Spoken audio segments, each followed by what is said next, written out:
What if anger isn't really about rage at all? Anger feels like fire, fast, hot, and sometimes uncontrollable. What if it's a signal of something deeper, a fear of being powerless or out of control?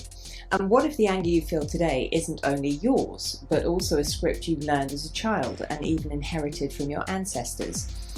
Let's unpack how anger really works and how to shift it into clean, constructive power. Psychologists call anger a secondary emotion. Beneath it, you often find fear, hurt, sadness, shame, or helplessness. When we feel powerless, the nervous system tries to compensate by pushing us into fight mode. Anger gives the illusion of control. Instead of collapsing, we push back. But at its root, it's the body saying, I don't want to be powerless. As children, we learn emotional scripts by watching parents, teachers, and peers.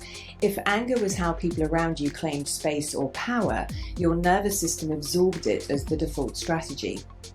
If anger was unsafe in your home, you may have learned to bury it.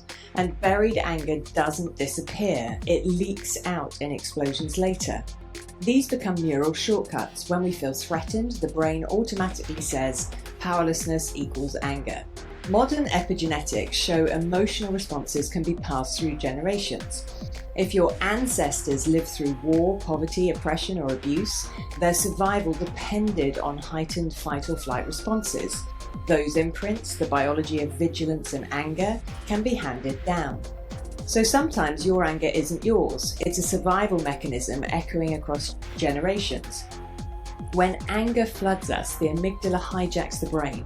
Rational thinking narrows and everything feels like a threat. Energetically, anger is distorted power. Instead of flowing cleanly, it spirals around fear. Dr. David Hawkins' map of consciousness places anger higher than apathy or shame. It has energy, but it's still trapped in resistance rather than freedom. In the Primal Integrity lens, anger is an emotional distortion, a looping field of fear dressed up as power. Anger doesn't just react to reality, it reshapes it. Neuroscience shows that anger changes perception. We literally see more threat than is really there. Culturally, this distortion is reinforced. Some societies normalize anger as strength, others suppress it entirely. Both feed the same underlying loop of powerlessness. Anger isn't only in the mind, it lives in the body too.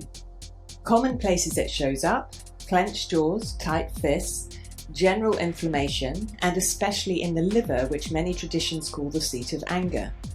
These physical signals are reminders that anger is trapped survival energy, waiting to be released and transmuted. Transforming anger into clean power can be done in 4 steps. Step 1, name it. This isn't just anger, this is me feeling powerless. Naming breaks the trance. Step 2, spot the script. Ask, is this really mine or something I learned or inherited?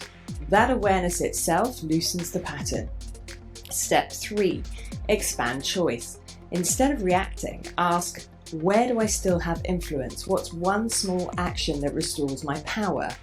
Step 4, when anger is acknowledged and reframed, it shifts into sacred anger, not rage that burns bridges, but fire that clears a path forward. Anger is never random. It's often fear shaped by childhood scripts and even carried from generations before you.